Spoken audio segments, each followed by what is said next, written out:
Jai Advaita Chandra Jaya Gaura Bhakta Vrinda. Jai Advaita Chandra Jaya Gaura Bhakta Vrinda.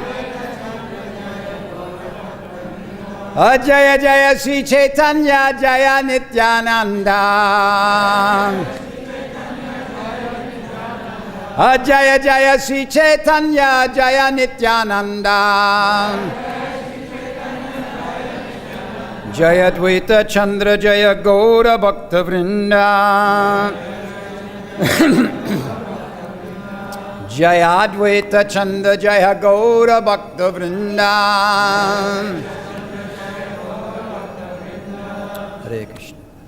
Om Jnanatamanandasya Jananjana Shalakaya Chaksuhunmanidamina Tasmai Sri Gurave Namaha Mukam Karoti Vachalam Pangumlam Jayati Agirim Yakripa Tamaham Bande Sri Gurum Dinatarim Vanchakalpatirubhyascha Kripa Sindhubhahevacha Patitanam Padanibhyo Vaishnavibhyo Namo Namaha Jaya Sri Krishna Chaitanya Prabhu Nityananda Sri Advaita Gadadhar Shivasadi Gaura Bhaktarinda Hare Krishna Krishna Krishna Hare Hare Hare Rama, Rama Rama, Hare Hare.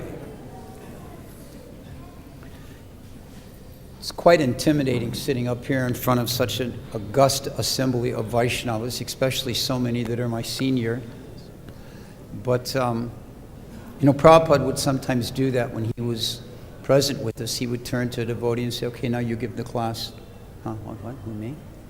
Sitting right in front of Prabhupada, you can imagine. So, with a straw of the street in my mouth and folded hands, I'll attempt to say a few words glorifying Narottama Das Thakur.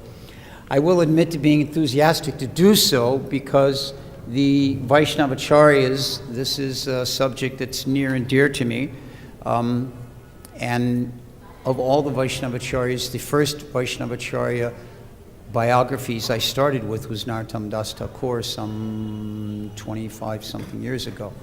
So I enjoy very much doing this, and I'm grateful for this opportunity. Narottama Das Thakur, of course, the song we just sang, Ye Anilo Premadana, a mood of separation from the Vaishnava. This was written by Narottama. Interestingly enough, this was written in that very mood because his dear and closest friend, Ramchandra Kaviraj, had just passed away, and this was the song he wrote in that mood of separation from Ramchandra Kaviraj, and understood by many to be the last song that he wrote before he himself departed. I will say right up front, we could sit here for 2 days and speak about Narottama. There's endless amounts of subject matter to be covered, and I'll make no effort to cover everything. And if I miss your particular favorite pastime, well, that's just an opportunity for you to read up on that and share that with others during the day. We should understand that the observances of the appearances and disappearance of the Vaishnavas, they're meant to be an intrusion into our regular life. They're meant to kind of upset the regular routine that we have. Usually we would have a Bhagavatam class, but we set that aside and speak about them. And we should carry that with us through the day. It shouldn't you just, okay, I had 45, 55 minutes in the morning, that's good. We should speak about them during the day. We should take that with us and try and appreciate the mood. This is the activity and responsibility of a Vaishnava, to glorify other Vaishnavas. Bhaktivinoda Thakur speaks very strongly against prajalpa, which offends other devotees. We sometimes see in our modern world that this is a great habit and a enthusiastically pursued pastime to criticize Vaishnavas. We should be very, very cautious of doing such. The detriment and destruction to our spiritual life is foretold in so many places. So in that mood, I would like to offer this prayer to Narottama Das Thakur, written by Govinda Ghosh Thakur. It's 6 verses glorifying Narottama Das Thakur. Glory, glory, glory to Narottama Das Thakur, a great king of spiritual love and devotion, a king whose prime minister is the youthful Ramchandra Kaviraj. King Narottama's crown is studded with the jewels of ecstatic spiritual love. On his body are the ornaments of devotional ecstasies. In Katurigram, he sits on a royal throne, The devotees themselves are his royal assembly. Day after day he studies, discusses, and lectures on Srimad Bhagavatam and the books of Rupa and Sanatana Goswamis. In the glistening nectar pastimes of the divine couple of Sri Sri Radha and Madhava, he finds the sweetest of bliss. Tasting the nectar of Sankirtan, he becomes wild with bliss. He does not consider what is materially pious and what is materially impious. Frightened, he flees from non-devotional yoga, charity, and vows. In the presence of fruitive actions and impersonal speculations, he cries. The treasure of devotion described in the Bhagavad scriptures is the great goal he strives to attain. Seeing the impure ideas of the followers of Shankha, Mimamsa, materialistic logic, and other non-devotional philosophies, he burns in unhappiness. He stays far away from the thieves that are the opponents of devotional service. He will not come near them. To the poor, fallen people, he gives the treasure of devotional service. Only to Govinda Das does he not give that treasure. Only Govinda Das has been cheated. I think we can easily substitute our names in there, feeling ourselves cheated from the association of Narottama. One other concluding prayer here. I take refuge at the lotus feet of Lokanath Prabhu, who is completely indifferent to the pains and pleasures of this material world. His mercy was fully realized by the great scholar, his disciple, Narottama Das Thakur. All glories, all glories, all glories to Narottama Das Thakur, the beloved disciple of Lokanath Goswami. How the illustrious Narottama took his birth in the house of Krishnananda Dutt, the elder brother of Sri Purushottam, will be discussed here. If we're going to talk about the pastimes of Narottama, we must predate ourselves a bit. As we know, Narottama was what we would commonly refer to nowadays as the second generation of devotees from Mahaprabhu. Mahaprabhu made a special notation of his future coming. One day Mahaprabhu, Nityananda, Haridas, Vakreshwar Pandit, Gadadhar, they were going along the banks of the river, the Padma River. They were going village to village doing Sankirtan. And at this point, Mahaprabhu stopped. And across the river, he looked to the town of Ketari. And he cried out, "Oh, Narottama! Oh, Narottama!" and began to shiver in ecstasy. And Nityananda turned to Haridas and said, "Who's Narottama? There's nobody with this name Narottama. Who's this Narottama?" Of course, Nityananda knows everything. He's the super soul in the heart of everyone. But he's engaging in this pastime. Lord Chaitanya turned to the devotees. He said, in the future, one personality named Narottama will make his birth in the town of Ketari. And he will be greatly instrumental in spreading the mission of Krishna consciousness throughout. So, in this way, they continued on with their kirtan. But before they left, Mahaprabhu stepped down to the Padma River. And he entered into the Padma River. And as he entered into that river, the river itself began to churn. And waves, I mean, you don't usually see big waves in a river. Waves were coming and it was churning and becoming very active and flowing over the banks. And all of a sudden, the personality of the Padma River, Mother Padma herself, manifested in front of Mahaprabhu with folded hands. Said, "My Lord, what would you desire of me?" And he manifested from himself a youth of golden hue and placed that in her care and said, "You hold on to this. This is Prema Bhakti. And you keep this until such time Narottama steps into your waters, and then you place it with him." Mother Padma folded her hands and said, "Yes, my Lord, I will do this, but just one question. How will I know who is Narottama? When that person enters your waters and you react in the same way you've reacted to me, that will be Narottama." "Yes, my Lord." The river sedated again. She manifested back into the waters, and the kirtan party continued on. As they say, the wheel of time turned until finally, in the month of Magh, one beautiful child was born in Ketari. The mother was so happy. Father was Krishnananda Dutt. They were so blessed to have this child. And he was born at all the auspicious times, all the wonderful circumstances and everything were there at his birth. And it was said that there was an effulgence emanating from the delivery room, that happiness just swelled with this effulgence. Everyone was so satisfied. The whole village of Ketturi was very, very purified. Just felt like something wonderful was taking place, as if they were cleansed of all the misgivings that may have been there. There was kirtan going on. The holy name was being chanted. Everyone rushed to the house of Krishnananda Dat when they heard that the child had been born to bring different types of gifts. Krishnananda Dat, of course, he was the king of the area. He was the local magistrate and very, very wealthy, nice devotee, and devotional family going back. And so he was very much liked and appreciated, and everyone brought so many gifts like that. And he received everyone very nicely and accepted their gifts and their blessings, and everyone was so satisfied that Narottama had taken his birth. All of the different qualities of Mahatma were seen on his form, and the astrologer came and did the calculations and said, oh, they began to look at what would be the name, the proper syllables, and he said, oh, this child's name should be Narottama. Naro meaning human being, and Uttam, the most perfect. So he will be the most perfect of all persons, and he will be responsible for bringing great happiness to the world.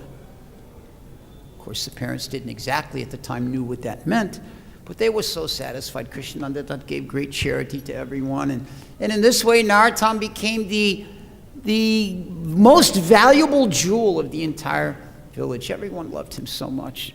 Everyone was so happy. His mother, Narayani, was so satisfied to see everybody love her child. That's all a mother wants, right? Right? When my daughter moved to the other side of the world, the only thing my wife and I wanted was that everybody would like her as much as we did. And everybody does, so we're happy.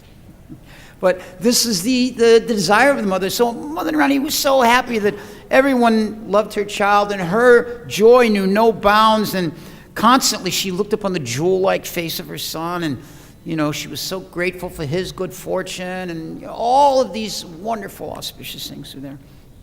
So, in due course of time, the Annaprasad Samskar was to take place, the grain ceremony for the child. Krishnananda Dat made a great festivity, banana leaves and trees on all the pillars, and pots of scented water with rice flower designs and all types of mangoes. It's just like we see here, such a festive mood. And he arranged everything so nicely and invited all the different types of personalities to do kirtan and sing glories and recite verses, and all the Brahmins and all the local villages. Everyone came, and they had the ceremony was performed there, and everyone was so happy. And now came the time to feed the grains to Narottama. And the Narottama sitting on his mother's lap, and Krishnananda Dat took the silver spoon with a jeweled handle and took the bits of rice and put it to Narottama's mouth, and Narottama spit it out. Well, this was highly unusual. The Purohit looked and, anyway, let's do this again. Okay. They put the Narottama, spit it out a second time. Well, they'd never seen this before. This is highly unusual. Third time. Okay. Third time, Narottama wouldn't take grains. At this point, Mother Narayani is just crying tears. If her son doesn't take grains, how will he nourish? And if he doesn't get nourished, how will he grow? And if he doesn't grow, her life will be useless. And Krishnananda Dasa, he's more than a little bit embarrassed. I mean, his son's not, and this is going on, and he's got all the guests here, and what to do. And one Brahmin sitting in the crowd, he said that, not to worry. He was a Vaishnava. He said, I think I can solve the problem here. Go to the kitchen, cook fresh rice. Offer that rice to the Vishnu deity and bring that prasad. So they did that. Kirtan went on while this was going on. Rice doesn't cook in a minute. I mean, it's not like they had Uncle Ben's minute rice or anything, So they made all the preparations. They offered the bhoga and brought the prasad and sat down, and the father took, and with a little bit of hesitation but great faith in the words of the Brahmins, he fed the rice to Narottama. Narottama ate it very nicely. Everyone cheered, yay! Narottama took the prasadam, and Krishnananda Dat saw this for what it was, and he said, I will make a proclamation that my son will never be fed anything but Krishna prasadam. So even from a very early age, Narottama was engaging everyone in devotional service like this. So in due course of time, Narottama began his studies, and he was continuing on like this. And everyone was just so amazed at how quickly he learned. The villagers all had wonderful things they would say. Some of the things, how is it possible that this boy can learn so quickly? Maybe he's an incarnation of God. Others would look at the adorable boy and they would say, oh, just one glance at Narottam's face is sufficient to cool my mind and chase away all miseries. And someone else would say, from every angle of vision, this prince is so beautiful. And someone else would say, oh, I've never seen such a gorgeous boy. So in this way, Narottama was glorified throughout the entire town. One day, as Narottama was a young man, he had a dream. He was sleeping at night, and Nityananda came to him in a dream. The description is given just as in Chaitanya Charitamrita. It describes how Nityananda appeared to Krishnadas Kaviraj. He was so beautiful in blue dhoti, and devotees fanning him, and the red, just everything so wonderful, and fancy turban and ankle bells jingling. Nityananda said, Narottam, wake up. Go to the Padma River, for you will find all good fortune there. Disappeared. Dream is over. Narottama woke up. He thought, wow, that was amazing. Okay, go to the river. All right. Well, it's still very early in the morning. Anyway, he got up and he went out of the house very quietly, went down to the river. When he approached the river, he offered his obeisances at the bank of the Padma River, and then he entered into the waters. As he entered into the waters, the Padma River began to churn, and the waves began to go, and the river began to flow out of its banks, and Mother Padma herself manifested with this golden hue and embraced Narottama and placed it upon him. Narottama was described at his birth as Shamvarna. He had a darkish, kind of a bluish hue. But now with the touch and the contact of this golden form, he became known as Gauravarna, this golden effulgence. And with the reception of this gift, he staggered to the bank of the Padma and collapsed under a tree. Fainted.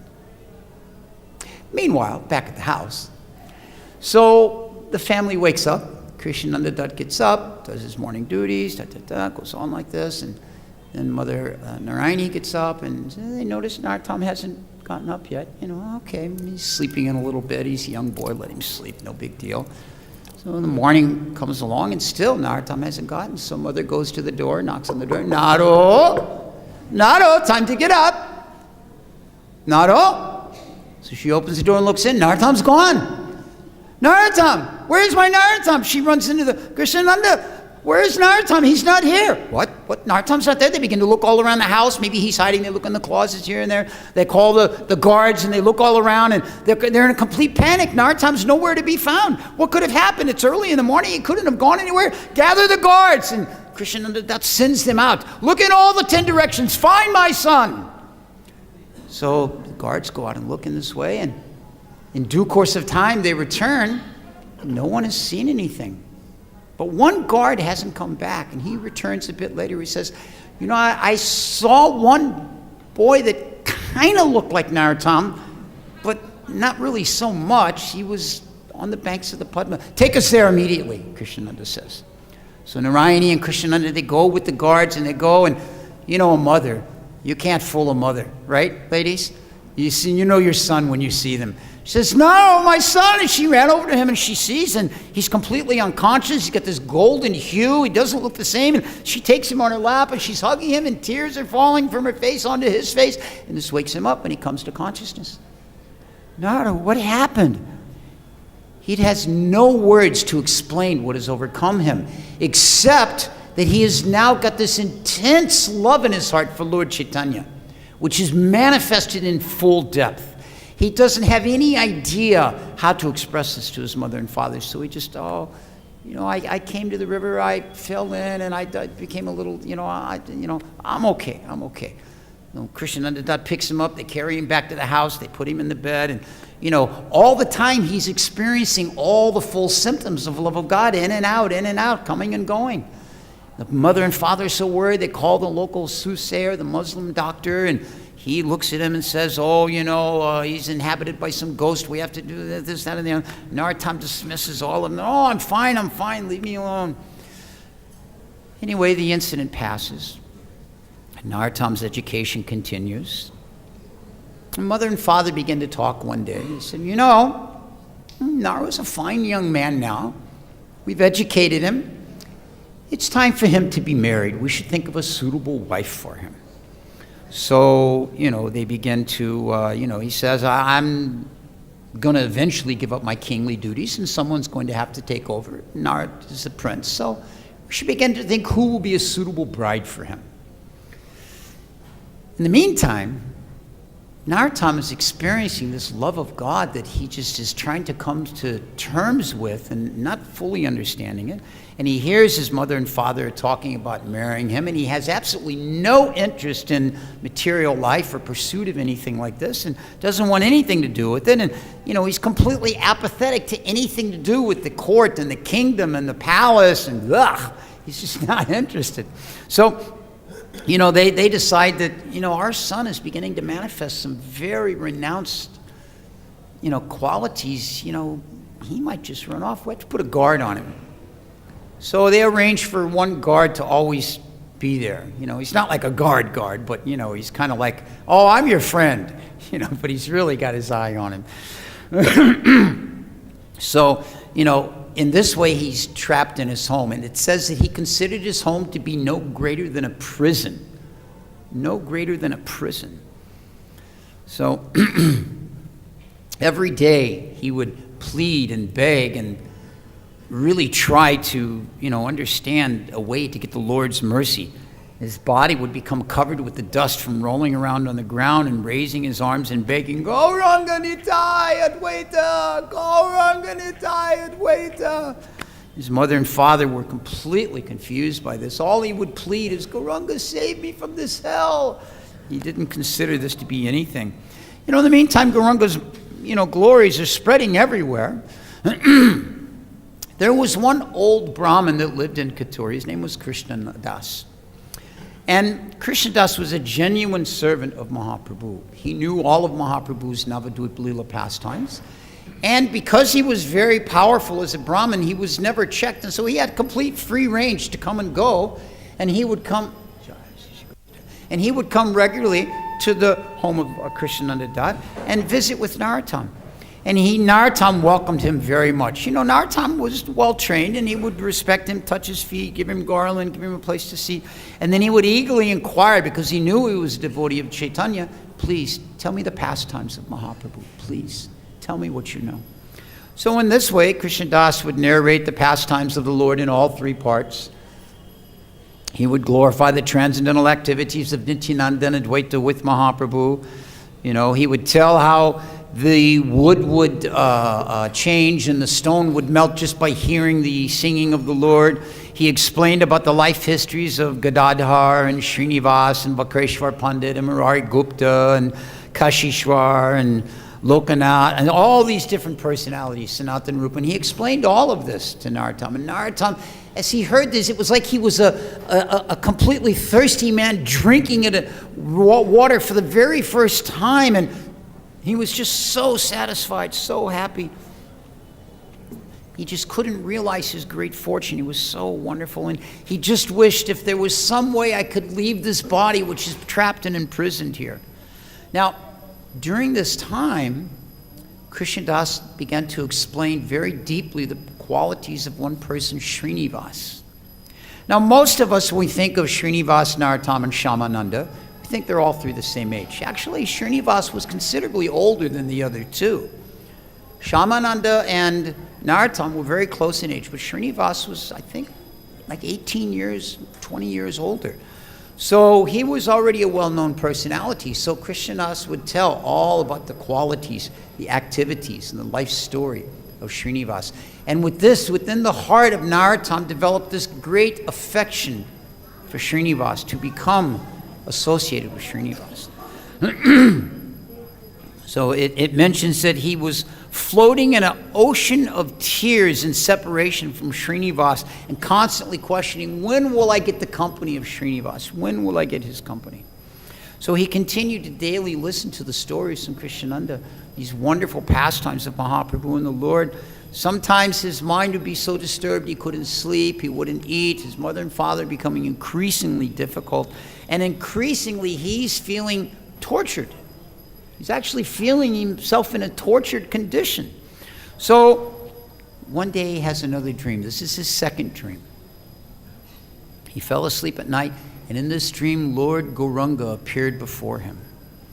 Had splendid beauty that could not be compared to even the finest of gold. Couldn't be compared to any type of lightning. Couldn't be compared to anything within this world. His beauty was so wonderful. Beautiful curling hair hanging down his back. Earrings that shone brightly. Lotus eyes that would trap even Cupid. A smiling face that would defeat the effulgence of the moon. Beautiful tilak on his forehead that would capture one's breath just by seeing it. Graceful hands that went all the way down to his knees. A broad, beautiful chest. Beautiful jeweled garlands hanging around his conch-like neck. A deep navel. A thin waist. Defeated even that of a lion. His knees looked like banana trees. His feet were more attractive than the finest of lotuses. He was so gorgeous in his three folds of his cloth. And observing the beauty of Narottama in this way, Narottama shed tears and fell at the feet of the Lord and grasped his feet within his dream. Placing his foot on Narottama's head, pretty valuable there, Sri Chaitanya Mahaprabhu said in a very sweet voice, "Oh Narottama, look up at me. I cannot bear your tears. Do not worry. Go straight away to Vrindavan. There you will meet Lokanath. He will become your guru. He will give you the nectar of the Maha Mantra. I have plans for you how you will serve me in the future." And then Gauranga disappeared. Imagine you have a dream like that and all of a sudden the dream's over. Immediately Narottama woke. It was like he was immediately going to pack his bags and go out the front door. But there was this, guard and his mother and father and these obstacles like that. So, in this way he wasn't able to fulfill his immediate desire to leave. And, he fell back to sleep again. And there he saw Gauranga on the banks of the Ganga chanting with his kirtan party back and forth. And he became even greater feelings of separation. He woke up again and he decided he must get out. He said, even those who are born blind, they suddenly become filled with vision by seeing Mahaprabhu. But I've seen him and I'm still trapped here. So, in this way, he began to very carefully plan his escape. Narottama's father one day got called away on business. After all, he was the magistrate. He had responsibilities. So he took his men and he left instructions, keep an eye on Narottama. So somehow or another, mother was next door at some other residence, and the guard was a little inattentive, and Narottama saw his chance. He very quickly packed a very small bag, threw it over his shoulder, and shoo, right out the door. Immediately, he went. He stayed away from the main roads. He took all the back roads, went through the forest, passed through the hilly areas, went over the river beds, and crossed all. Just in this way, he continued on. And almost in disguise.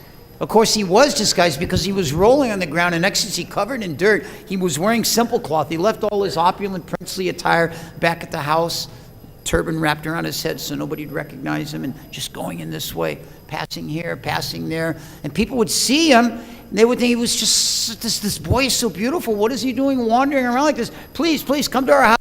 Shot him, please take some rest. No, he didn't want anything. They wanted to feed him all kinds of foods and take care of him, and in this way, began to look after him. He wanted nothing to do with it. He was just in a hurry to constantly get to Vrindavan very quickly, pass through all the main roads.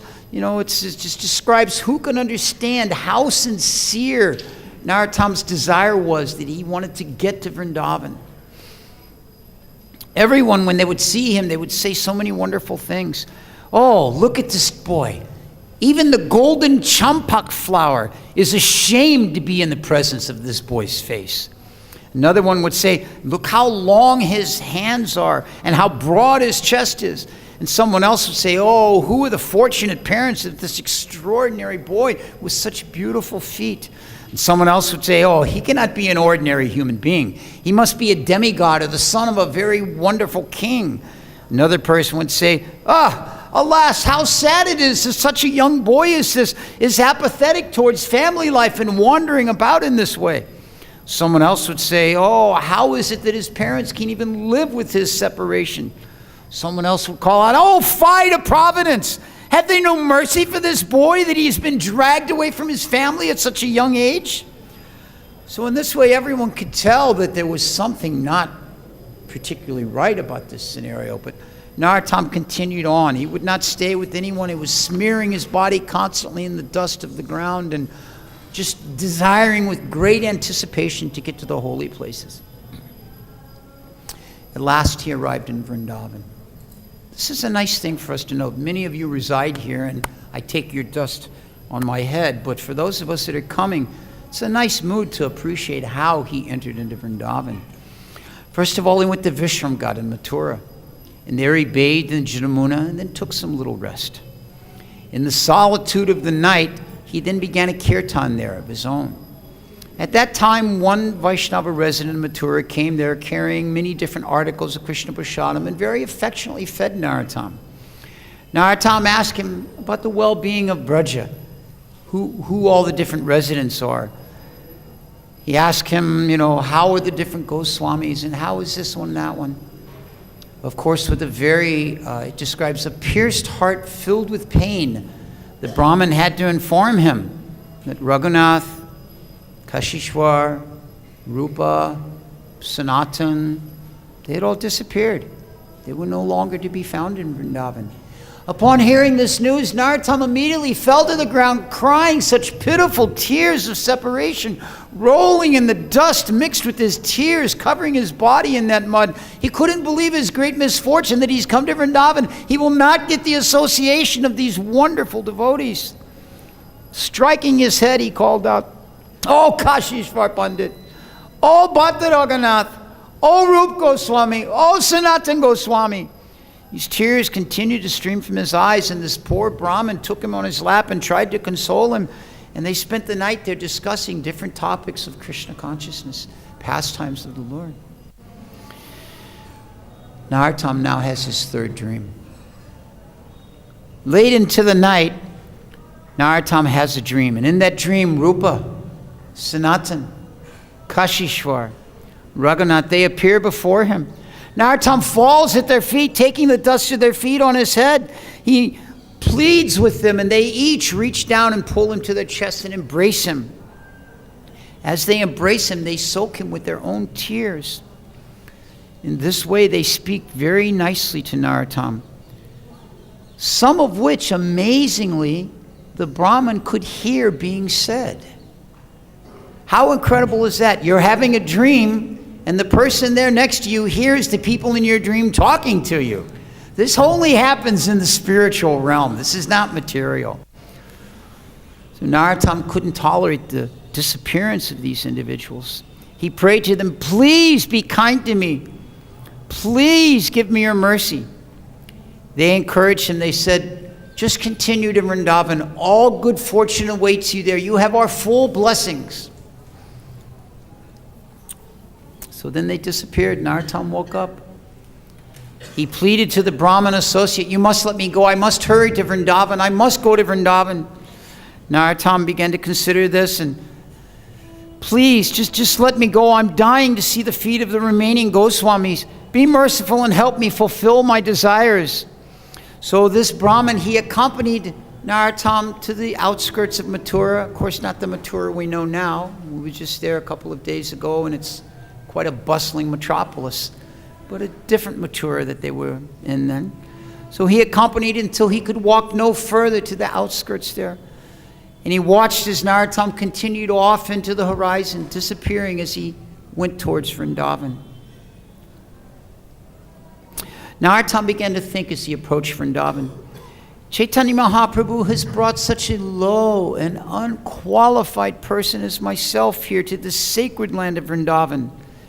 He has sent me to the abode of mercy, Lokanath Goswami. Will Lokanath accept me as his servant? Will I be able to hold the lotus feet of Gopal Bhatta to my chest? Will I be able to serve Bhugarbha Goswami and Jiva Goswami? Will they be kind and place their hand of mercy upon my head? Will they show their mercy to a worthless, poor man like myself? Srinivasacharya, he is there. He is the embodiment of love. Will he accept me as his friend? This was Narottam's mood. His mood wasn't, I'm in Vrindavan. No, his mood was one of great humility. That how can I come here? Will anyone even accept me as a devotee here?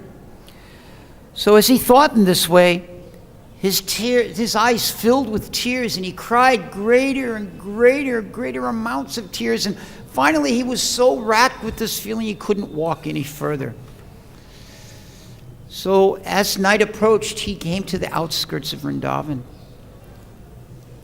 For some apparent reason, in another place in Vrindavan, Srinivasacharya felt great waves of joy enter into his heart. So what could be going on? What is happening? He says, I bet I'm going to meet a very dear friend. So he immediately grabbed his associates and they began a kirtan. And they continued all throughout the night with this kirtan. Late in the night, he fell asleep. And Rupa Goswami appeared to him in a dream. He said, Oh, Srinivas, in the morning, you will meet your dear friend. You will meet Narottama. And then Rupa disappeared from his dream. Immediately upon waking, Srinivas gathered himself, took his morning bath, and rushed to the ashram, to the small hut of Jiva Goswami. And he revealed his dream to Jiva Goswami. Jiva Goswami was so happy to hear this news. They had all anxiously been awaiting for Narottama to arrive. They all knew Mahaprabhu had told them of his coming. Very excitedly, they just waited. Mahaprabhu said Narottama would come. He has told you about it. Now we are both eagerly awaiting for him. This will be the fulfillment of our long desire. So Jiva Goswami hurried off to the Govindaji temple to make arrangements. Srinivas returned to his home and waited. Suddenly, a person approached Srinivas's home. Srinivas, a prince has arrived in Vrindavan. He doesn't look like a prince, but we can tell by his very nature he's a prince. He's a young man with beautiful features, but his body is soaked with tears and covered with the dust of Vrindavan. I cannot describe the wonderful emotions that this man had observing his face. Crying incessantly, Jiva Goswami went quickly to find, Srinivas went quickly to find Narottama. Srinivas, upon seeing Narottama, became completely overwhelmed with joy. He ran to Narottama like a poor man that had received a priceless jewel he had hankered for his entire life, and he embraced Narottama. Srinivas expressed to Narottama through that embrace feelings we cannot even begin to imagine. Feelings that only the two of them understood, that only the deep friendship that they had sought after and hankered for was now being manifest. It's not possible to explain this. Everyone began to whisper about what uncommon friendship these two had, even though they had never met each other. Immediately, they became such close and fast friends. Krishna Pandit, the head priest of the Govindaji temple, immediately came and brought garlands worn by the deity and placed it on both of them. Of course, Krishnadas Pandit, he was a very famous pujari for Govindaji. And at the demise of Kashishwar Pandit, the care of Govindaji was placed in his responsibility. So Jiva Goswami sent message that they should come, and very quickly Narottama was brought to the Govindaji temple. And the garlands from the deity were placed on him. Jiva Goswami gave him the Charnamrita. Everyone was so happy to see Narottama, such great conversations of joy and satisfaction. Then Jiva Goswami said to him, he said, now, let us go to the ashram of Lokanath Goswami. Lokanath Goswami had been in Vrindavan for a very long time. Before any of the other Goswamis had been there, he had been there for a very long time. And he was living in the most humble of circumstances. I mean, very remote part of Vrindavan. very, very distant from anything else. Of course, now, the Vrindavan, some of us have had the fortune, we knew Vrindavan in the 70s, and it was different. Here at Krishna Balaram, you had to really go outskirts of Vrindavan to get to Krishna Balaram. They said to Prabhupada when he began to build the temple here, why are you building it way out there? There's nothing out there. Nothing. But we see now, everything is out here. So, and then of course, at that time, there was none of the development that we know now. It was truly just a forest. And some remote corner of it, Lokanath Goswami had a small little place that he stayed. So he went staying there, and Jiva Goswami took Narottama there. They found him alone, by himself, of course. He was always very much by himself, alone, chanting, suffering in great separation from the loss of Rupa and Sanatana Goswamis. Jiva Goswami bowed at his feet, instructed Narottama to do so. And then he spoke to Lokanath and began to introduce Narottama and explain a little bit about who Narottama was. Lokanath looked up and saw Narottama and began to float in an ocean of joy. Lokanath had been told by Mahaprabhu of the coming of Narottama and that he would be his disciple. Narottama had been told he would become the disciple of Lokanath. So they were expecting each other. And when Lokanath saw Narottama, his satisfaction and pleasure knew no bounds. But Lokanath had taken one vow. That vow was, I will never take any disciple. So Jiva introduced Narottama. Narottama said, I desire, please, only one thing in life, that you please accept me as your disciple. Lokanath said, I cannot do that. I've taken one strict vow in Vrindavan. I cannot accept you. There are so many others. You'll find someone. Can you imagine the pain in the heart of Narottama? The just intense burning of disappointment. Jiva Goswami and they then left. Jiva Goswami said, be patient. Possibly something will come. Narottama thought, no. I have to render some service. I have to give some service. Then by that service, I will become qualified to be the disciple of Lokanath. This is how, as a disciple, we should view. We should think that by service, we can get a spiritual master. Not that, okay, I'm here, who wants me as their disciple? Not like that. Who will qualify themselves to be a disciple? So in this way, he began to think, Lokanath is staying way out there. He takes no service from anyone. He has no facilities.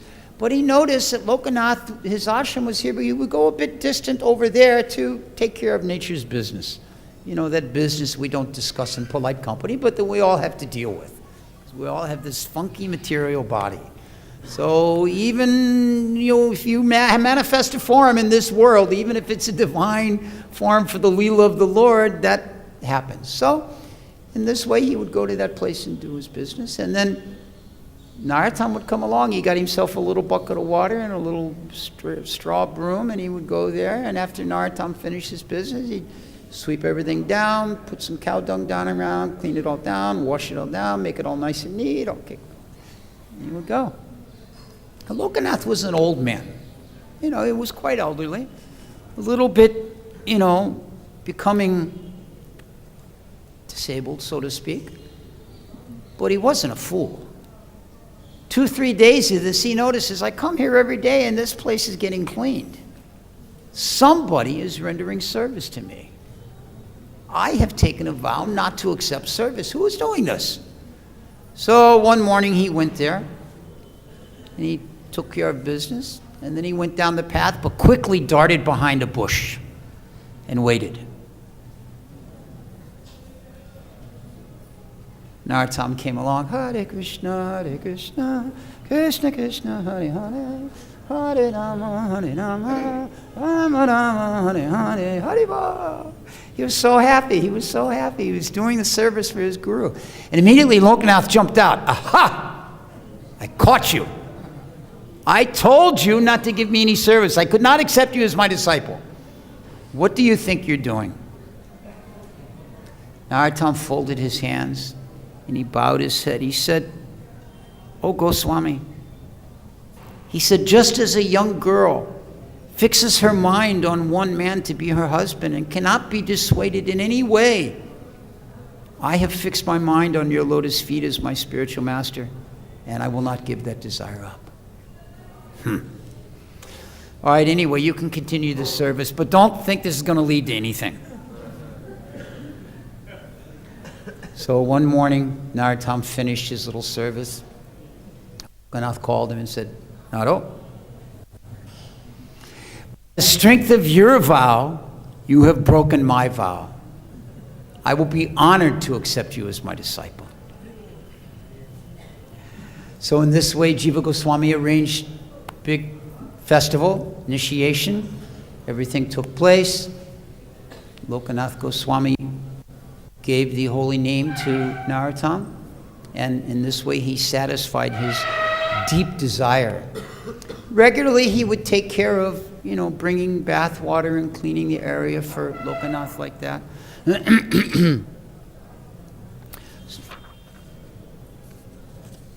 In this way, he solidified by service his relationship with his spiritual master. Of course, this is an important thing to all of us, that our relationship with our spiritual master is not just a formal, okay, here are your beads, here's your name, and okay, that's good. We have to constantly, always be engaged in service. Everything we do, we should be thinking, I'm doing as a service for my spiritual master. Even if our spiritual master has departed from our presence, he has not departed from our heart. He has not departed from that spiritual relationship we have. And therefore, our mood should always be that we are his servant, and everything we do is for his satisfaction. A tough order as we get older and get families and get businesses and jobs and all the distractions of this world. Nonetheless, our responsibility. So Jiva Goswami continued taking him around, introducing him to all the different personalities. He took him to Gopal Bhatta Goswami. Gopal Bhatta also had a quiet place, sitting in separation from Rupa and Sanatan. And, there's one very nice prayer. It says, "I worship Sri Gopal Bhatta Goswami, whose heart is filled with love for Sanatan and Rupa and the friendship they had. He who worships them is able to attain mercy of Gopal Bhatta Goswami. I worship that Gopal Bhatta whose life and soul is Radharamanji." So Jiva Goswami bowed at the feet of Gopal Bhatta Goswami and brought Narottam forward in it. Demigods are satisfied. Wonderful. Well, I hope that's all he's going to send down. All right, go. Thank you. So in this way, he introduced him to Gopal Bhatta Goswami, and Gopal Bhatta Goswami was so satisfied.